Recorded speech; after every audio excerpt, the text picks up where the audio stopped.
Ayahuasca is first and foremost a specific plant.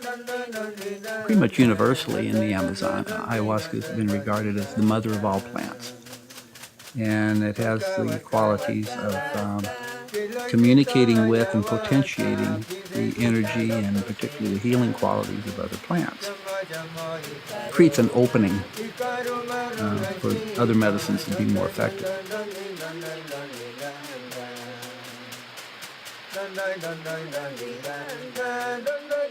The vine serves as a inhibitor of a digestive enzyme, allowing the DMT in the companion plant to be taken up through the stomach through oral administration. Companion plant is an agent of consciousness, and it is an agent that facilitates spiritual healing. Ayahuasca happens also to be the name of the medicine.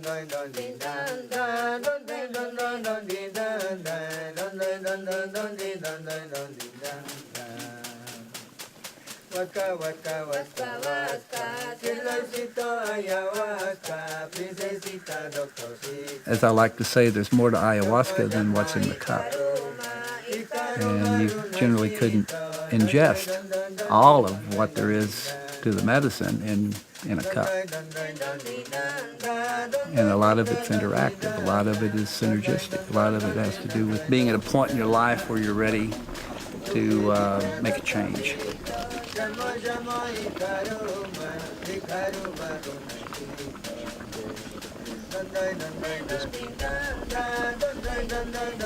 And coming to ayahuasca is based on a personal calling to it. That's the way it's always been through the course of human history in relation to these plants. There's always been a mystical calling associated with it.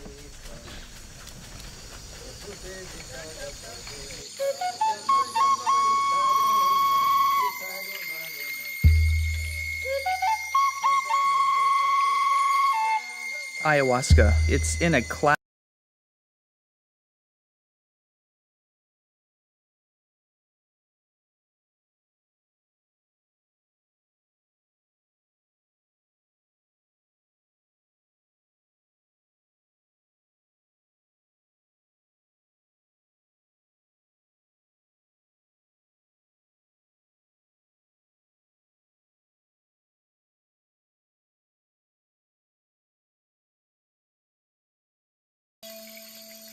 The idea of a plant having a consciousness that you can communicate with to the Western intellectual mind is just, they can't even touch that.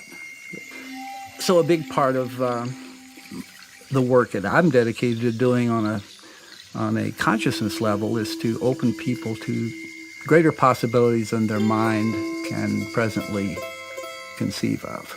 Once opened, it just becomes an exponentially expanding process that I think there's no end to. The sacred plants have a way of going directly to the cause. It's not that the symptoms are ignored, but the primary treatment is not focused on symptoms. It's focused on the actual cause of the condition. The only thing we think is like, oh, this is who I am. There's no conscious thought of like, all right, let's look back and see how, the death of my brother or my drug abuse or parents' divorce at an early age, how those things imprinted a certain emotional response and also how they continue to play out in life. I was going through a rough time in my life. As a journalist, I'd witnessed way too much violence, death, corruption, and I just lost all hope. I thought that I was stronger than I was.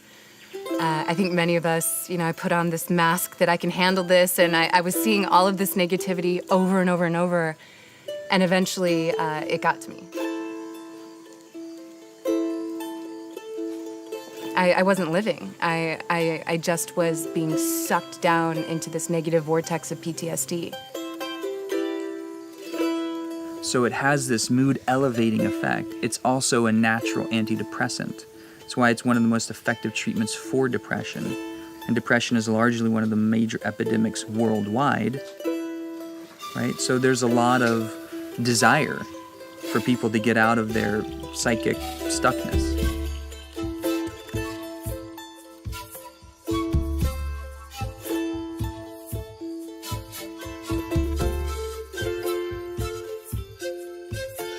And I was sitting on the plane and looking over the Amazon in all of its beauty, seeing ribbons of rivers cutting through the greenery. And it was like the forest was telling me, I can cure you.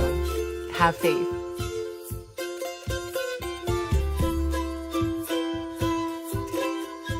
One of the first things I was taught about ayahuasca by my first maestra was stated in very simple terms. She said, little brother, ayahuasca is going to take out everything bad in you and leave all the good.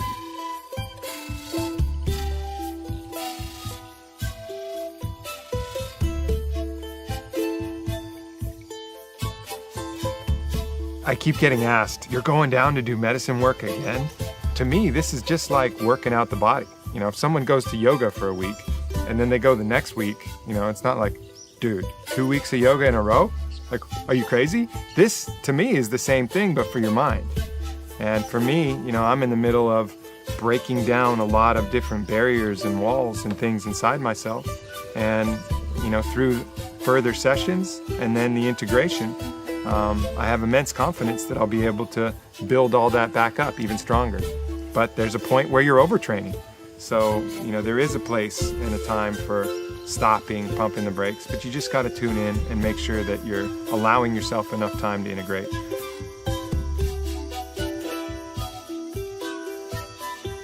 Going into tonight's ceremony, I can sense a potency brewing here that I wasn't really anticipating when I came, but I'm excited for it. I'm looking forward to whatever comes, and whatever that'll be. I've learned enough throughout this process to just have faith. I don't think I'm a bad person. I just think something's broken inside me and I just want to fix that. Maybe I don't love myself as much as I should. I think back to when I was young, maybe like a 10-year-old, 12-year-old, and I recall being very happy. As time went on, I didn't feel like I knew where I wanted to go in life, and I didn't really know how to solve that problem. And I just realized I would put myself in harm's way a lot because I was so unhappy with my choices in life. I'm in a place now where I don't know how to get out of this.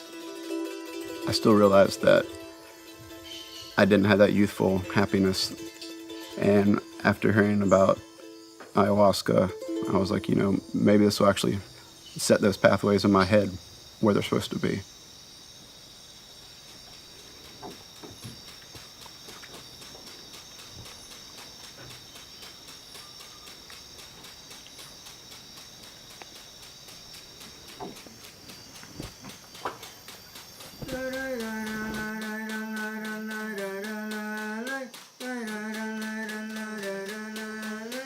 It's nice to have a support system of, strangers virtually, but also, I got my brother here too, so.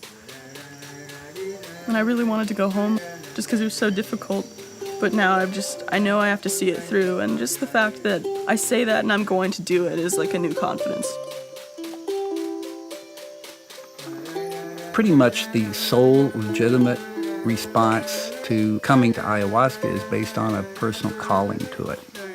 But as we've seen, this is not easy. This is hard. And we do this not because it's easy, but because it's hard. That's what makes it what it is. And it actually contributes to the effectiveness of it as a healing process. So, this is not for everybody. But for those who are right for it, it's probably the best option there is. To work with these medicines, you get a lot broader perspective, and you have a quicker opportunity to jump to some of these higher levels of consciousness and make that transition a little easier. Even if it's just a short glimpse, you have an idea in the back of your head when you come back, like, okay, it's possible. And I actually felt the ayahuasca going through my veins and fizzing through my veins and going all the way up into my head, and I could feel it just fizzing and working around. And at the same time, it was telling me, just lay back. I'm taking care of you. Something's wrong with your brain chemistry. I need to fix this. And I had these visions of ayahuasca literally going through every cell in my brain and in my body and just taking the ones that were out of shape and just whoop, making them correct again. And that's why ayahuasca is so incredible, because it knows what's bugging you. And it gets in there and it unlocks memories that you may not even remember you remember.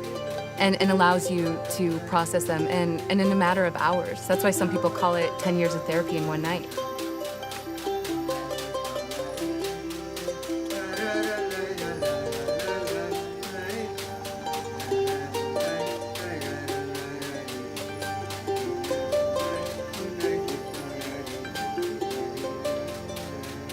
It's super important to do this work with people who are significantly skilled, who know what they're doing, who have the tools and the techniques for helping people navigate what can be a disorienting process.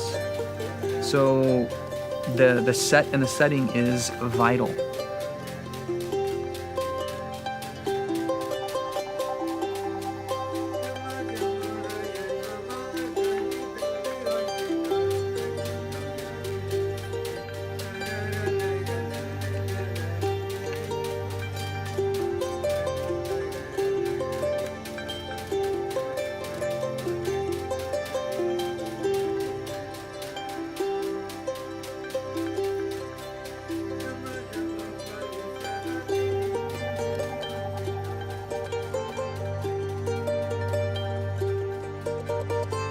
The energy that is created by Don Howard and Don Robert is so intense. And just hearing people purge and just the energy coming off of everybody, I almost can't handle it. You know, and already I'm dealing with all like the weird odyssey that's happening like in my body. I can't handle it, and something inside me just tells me to move. And I just get up and I totally walk in the dark. I was frustrated.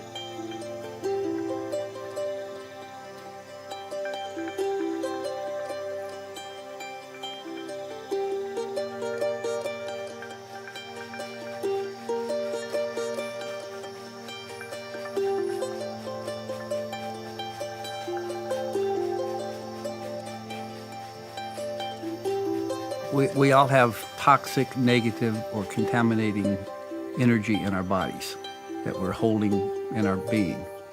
This is simply a process of disengaging that and allowing it to come out. It's part of a cleansing process and often associated with healing. That may be the very cause of some subtle condition you have that needs to be alleviated.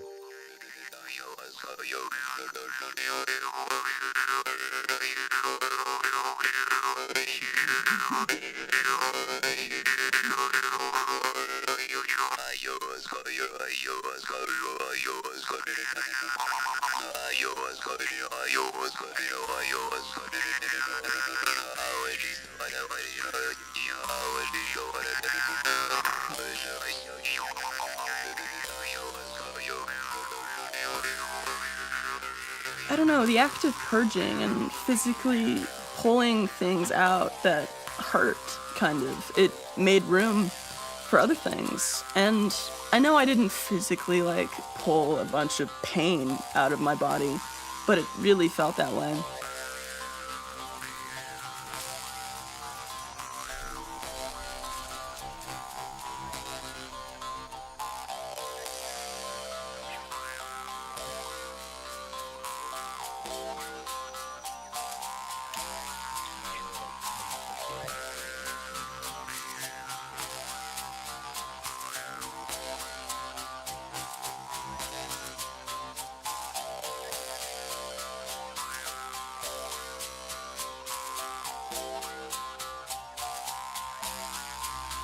So the shikapa serves to clean the aura, clean the energy fields, and make one more receptive to receiving the medicine. And then the shikapa becomes an instrument of transmission. The reason for the tapping on the head has the effect of opening one's receptiveness, opening the crown chakra in particular to receive energy through that portal.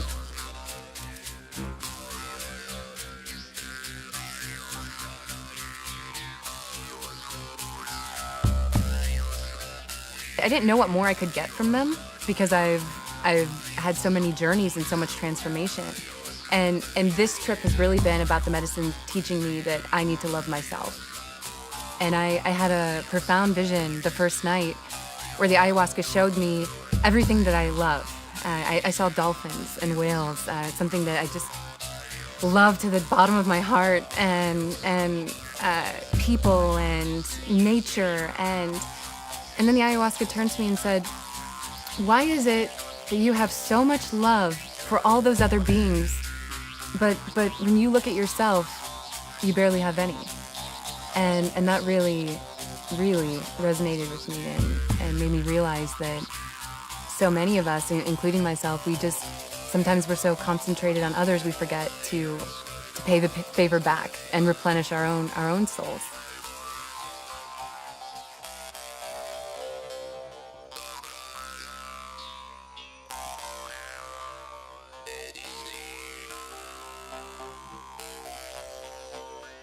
There's something about this process, though, that brings the majority of people to a common realization. And the realization is simple. It's really not new at all. In fact, it's very, very old. But it's been largely lost in the modern day because of the an overemphasis on intellectual analysis and certain assumptions that the human mind can find all the answers.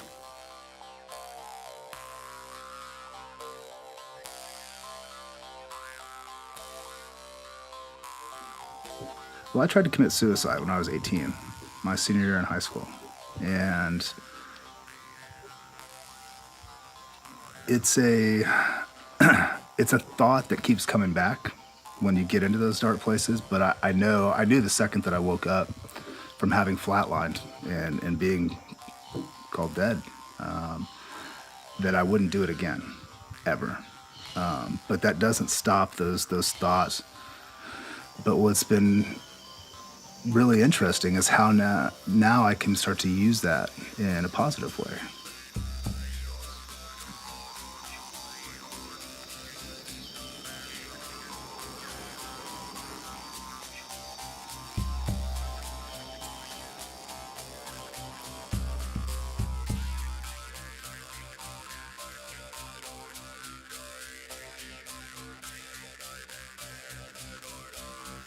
Work with these sacred plants of antiquity tends to bring one to the realization of core truths that not because someone else believes it or because we're supposed to believe it, it's simply because it is revealed to us as truth.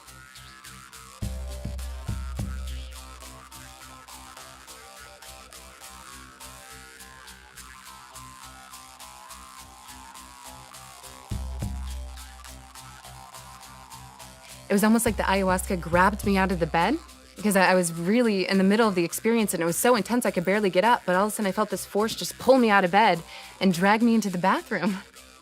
And I'm standing there in front of the mirror, looking at myself in the mirror.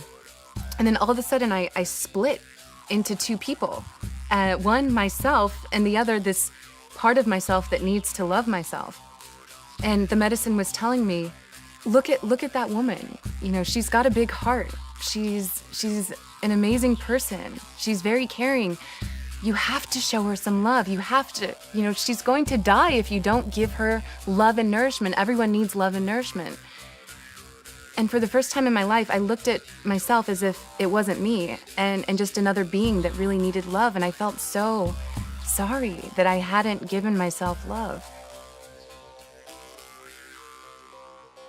And for the first time in my life, I turned to my face in the mirror and looked at myself, into my soul, and said, I love you.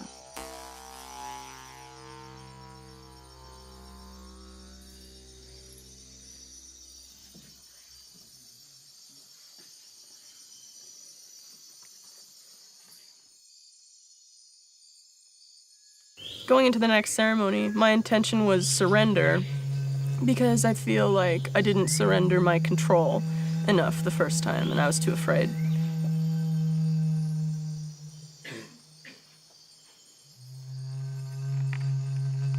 And so I got very afraid very fast.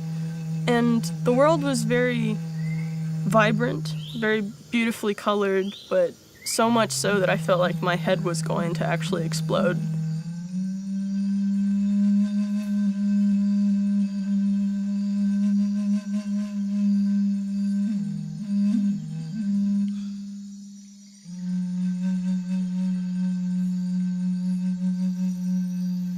And so I said, I think I need to go to my room. And he said, if you need to go to your room, you can, but you're safe here. And if you need to talk to me again, I'll come and counsel you and, like, help you. And so then I just made the executive decision to leave the Maloka. Of course, I ended up naked. I ended up throwing up all over my floor. And I ended up sitting in the bathroom for about 2 hours trying to, come back to myself. And, like, I'm naked and I'm afraid and I don't feel my body. Then I was able to just separate my judgment of myself completely, and it went in front of me. And then I just said, I am not ashamed. I'm a good person. And suddenly it just got easier. I was relieved and I stood up and I just stared at myself in the mirror for a very long time and I didn't recognize myself.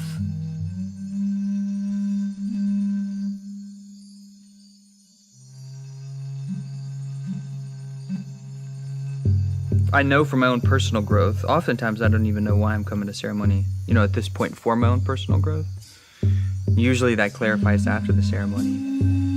In the midst of it, though, there's this consistent experience of patience and waiting.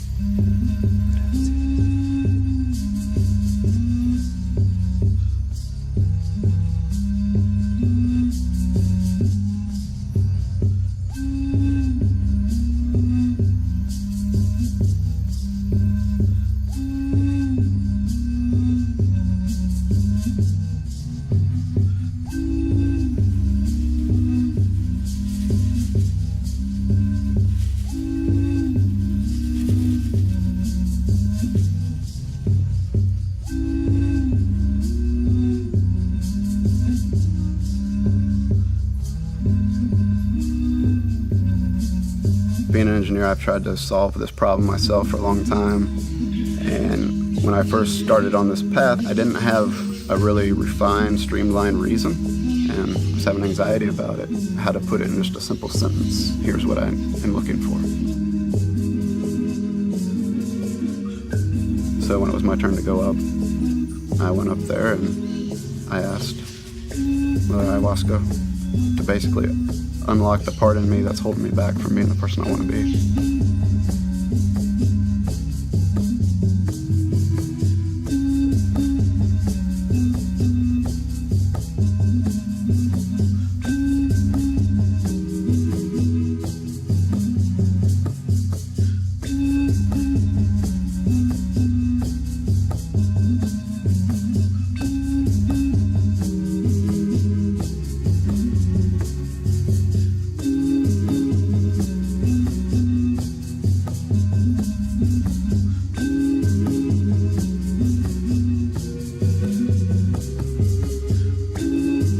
What hit me again this morning, my brother keeps coming up, and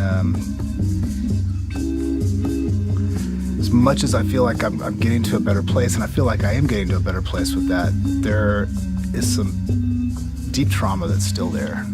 There's some deep trauma from the time that I found my brother. I found him the next morning, and I can still see his face, sitting there extremely peaceful but dead. And that's hard. It's hard to see that.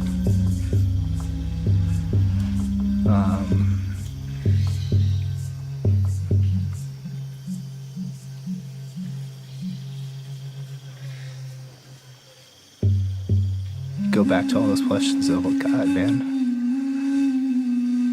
why couldn't I have been there to do something about it? Why wasn't I there? Why did that have to happen to him? It should have been me. It should have been me multiple times prior to that. Why my little brother?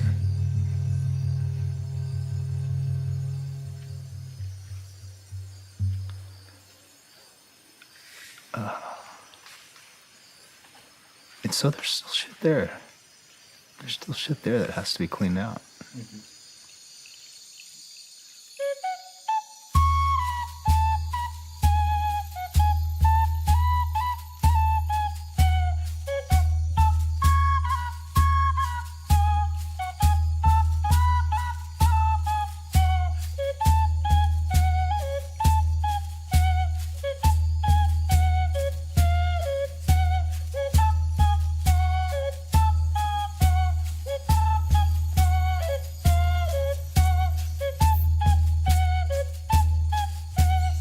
try to look at it, you know, I hear these people explain what they've seen, and everything seems so real and vivid of what they saw. And what I saw was foggy, but what I saw initially it was only like 15 minutes after drinking, maybe 20. I saw a key floating in my mind. And it was just there for a couple minutes. And I was having an internal conversation. And I was like, okay, this makes sense. There's a key here. I'm wanting to unlock something. So this must be the key, but how do I get from this point to the actual lock? You know, what's the path for the lock? And then, for whatever reason, I kind of got out of that space in my head, and it kind of all just went back to reality.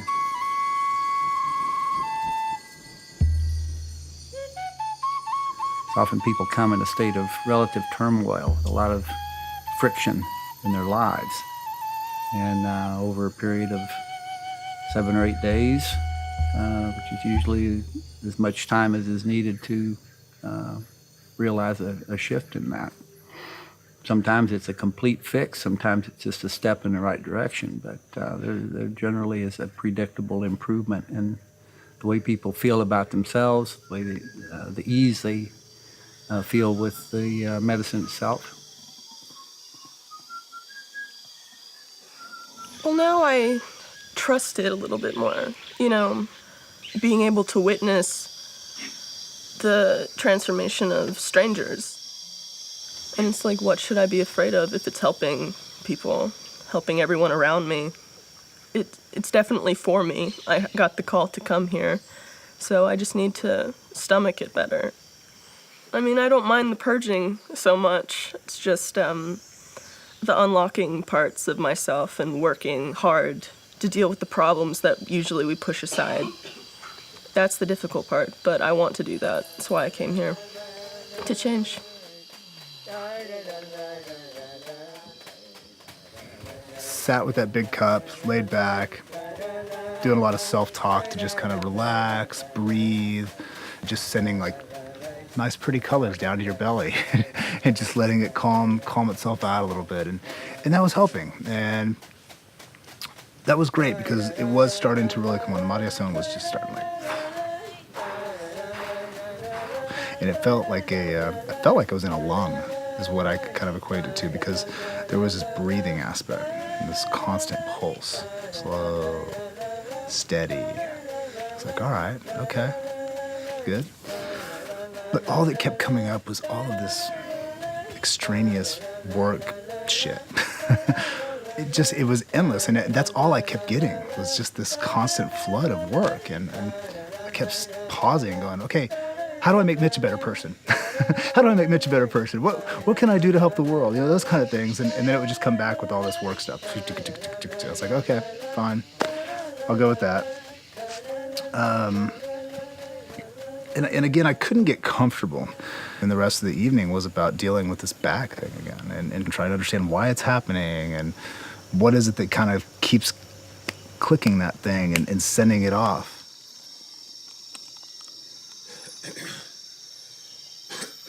Everything's connected. All aspects of ourselves, spiritual, mental, emotional, and physical, are interconnected. The key to the healing of a physical condition is actually to approach it from a causal perspective, which is often rooted in a traumatic life experience or some psychological thing that's happened or some spiritual injury that one has received, which is manifesting in a physical way or a psychological way.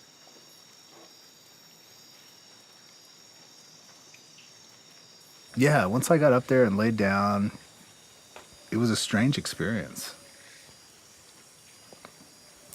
When they were talking about doing suction, Don Howard was telling me about this beforehand. I was like, oh, they're going to bring out some like rubber things that they stick on you and they push down, and they're going to pull this stuff out.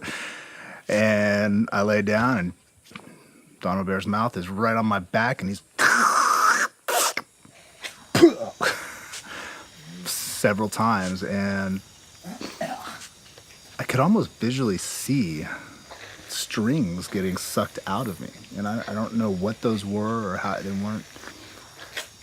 they seemed to be living, but they didn't seem to have any sort of recognizable life form to them. They look like long strings, but had a physical, tangible nature to it.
It is for me, the way I've tracked it, it's the thing that's keeping me from my highest potential and my highest bliss.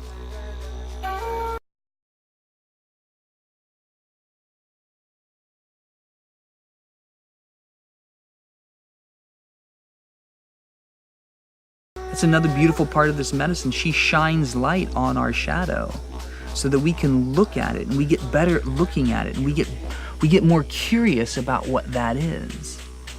More curious about that part of me that I've been denying or judging or guilting and shaming.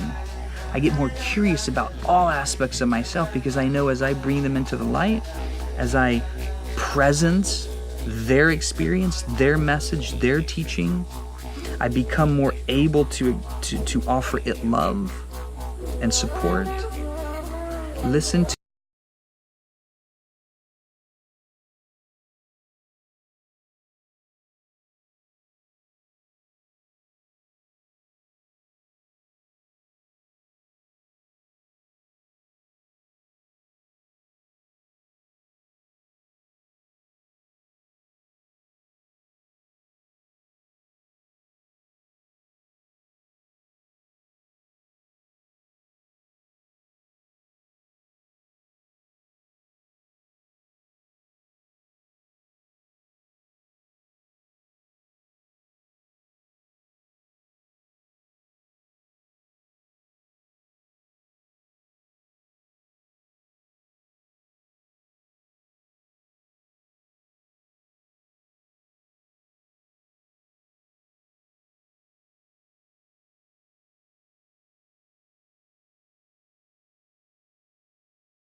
some of the most powerful experiences and ceremonies are something completely unpredictable that we wouldn't have scripted, that you walk out with thinking, where did that come from?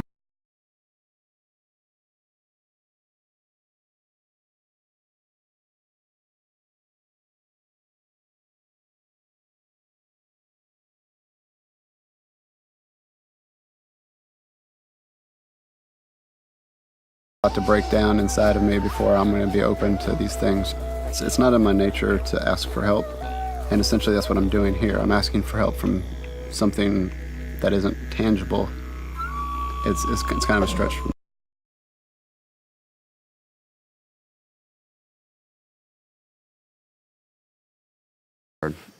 When he walks around and gives you your little pep talk, he touched me on my heart, and he actually said this in previous ceremonies, but I guess I didn't take what he was saying literally.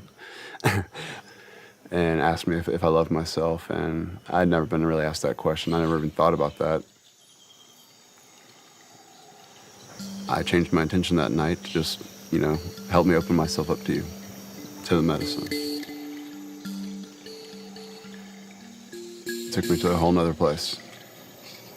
I don't want to guess what it was because I don't want to ruin the magic. I started talking to ayahuasca, and she started working on my heart and showing me things. She was just showing me my family and the things that are important to me. She's like, well, now that we've got that open, we can move to other spots. And that's when my brain just started going, just sizzling. And I'm like, what are you doing up there? And she's like, we've got to fix what's wrong in there. And as I've mentioned before, I had a problem with depression.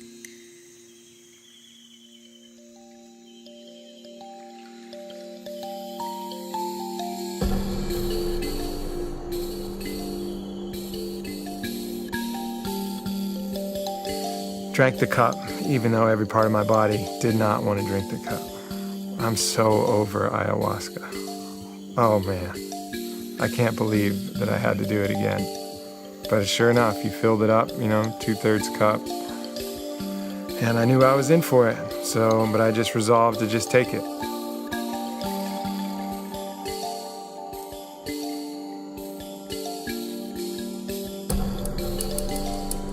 And I sat there and I contemplated puking immediately to escape from the situation, but I didn't.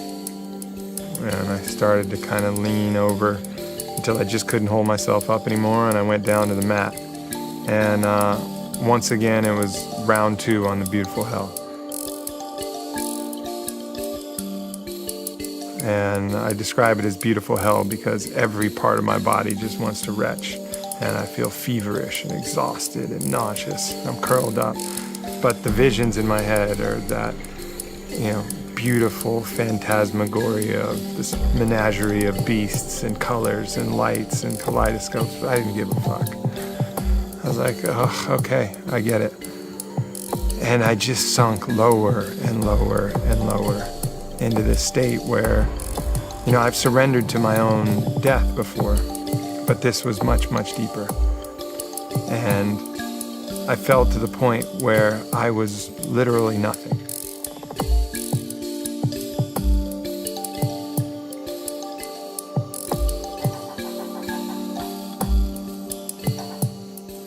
My body just went completely still. I didn't have a desire to move. I wasn't thinking about my back. And my mind was completely still. There wasn't anything going through it. And then 15, 20 minutes, the medicine started getting in and doing its thing. And I went right back to finding my brother, right back to finding him laying there on the bed, seeing his face, knowing immediately that he had already gone. But there wasn't the same emotional attachment to it that I've had for the last 3 years. And it was interesting because I started moving around the room, not by choice, but just getting different perspectives.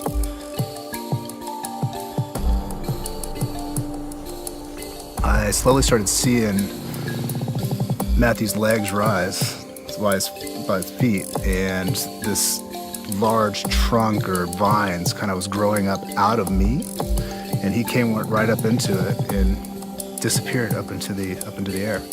Yeah, he moved on, I guess. This is kind of the best way I can describe it right now. It's still kind of unfolding.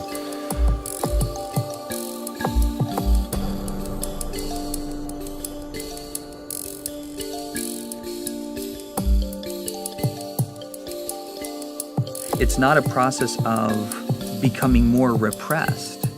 It's not a process of psychological dissociation from trauma. It's an integration of trauma. It's an integration of all aspects of ourself. That's why this is integrative work, to foster and to midwife and to birth a new self integrated with that experience.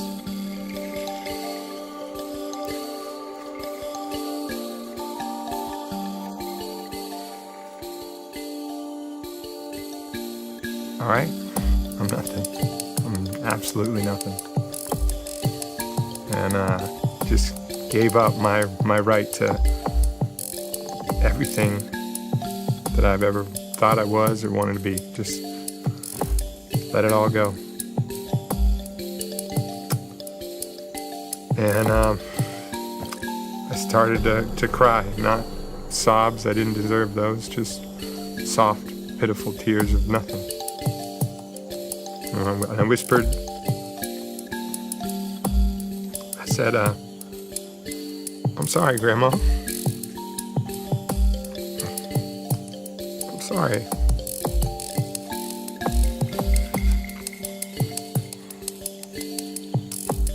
And she came, and she said, Aubrey, get up. I said, Aubrey, get up. And with tears streaming down my face, last bit of strength I had, I just listened. I said, okay, Grandma, I'll get up. It was like there was a drum in the distance, and she was a drum, quietly. And like an animal just back to the very fucking corner. Just at the brink of the absolute deepest abyss. Found a little bit of strength. I said, all right, Grandma, I'll fight. Fight with everything I have.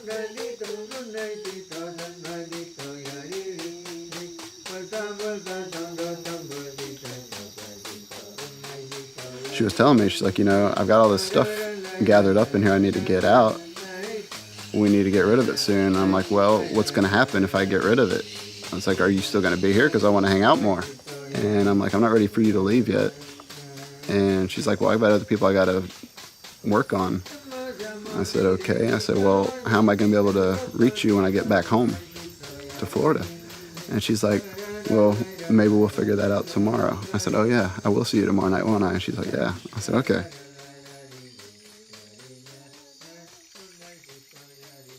How do we take a life-changing experience and make it real and seed that into our daily walk?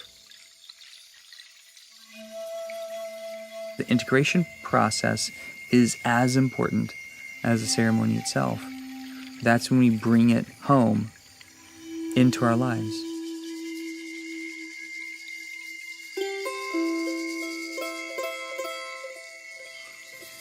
Before the ceremony last night, Aubrey gave me his special rock that Grandma gave him. And I was really, really touched. I don't want to be 50 suddenly and have a lot of things that I'm still dealing with from like my teenage years, and that stuff can stay with you.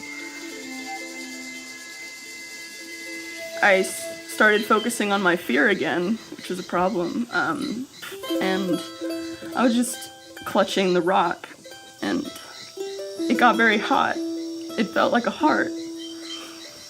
It wasn't necessarily mine, but I'm holding it, and it was something precious that was to protect me, that I had to protect too.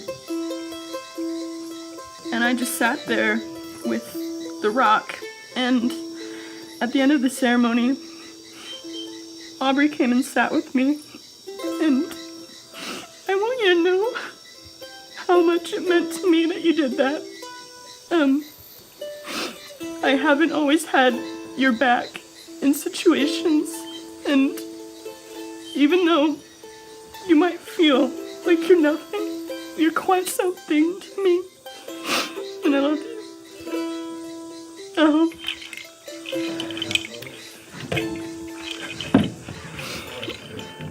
You start to have choices to what you build back in your life. Have choice to remove all the judgments that separate us and keep us in our niches and close our hearts. And there's a lot of old habits that I still have and things that'll take time to break. But the real benefit comes when it's work. I get to start from ground zero again. And, even now, I've had quite a few experiences with psychedelics, but even with, natural medicines and ayahuasca, and even after this week, there's still integration to go back and do. Again, a lot of the stuff with my brother is going to still be unfolding, but it's a good thing. I look forward to it, and constantly looking to let him live on through me.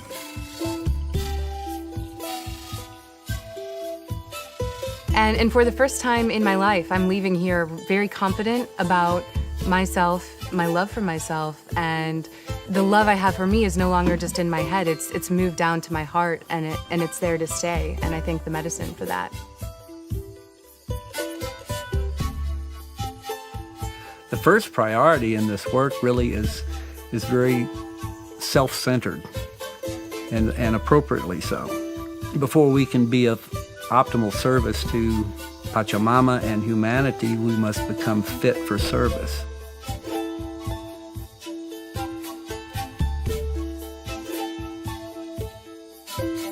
And particularly with this medicine, ayahuasca, it seems the vast majority of people have a substantial and long-lasting beneficial change in their entire psychic field. And that includes body, mind, spirit, heart, and soul.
I'm Aubrey Marcus, creator and producer of the film Ayahuasca. Hi, I'm Mitch Schultz, director of the documentary. First of all, we want to thank you for watching the film, but we also want to mention that while ayahuasca can have amazing transformational potential, it may not be for everyone. We highly recommend that you educate yourselves if you go down this path, become very informed on who you're going to be drinking with, where you're going, and also your own personal headspace. Yeah, we can't stress the importance enough of set and setting, and also going to ayahuasca in response to your own personal calling. But do the research. Make sure you read all about it, talk to people who've been there, and make sure you're going to a center that upholds the highest standards of integrity and experience. Thank you so much for taking the time to watch this. And if the message has resonated with you, please share this with family and friends. Thank you. Thank you.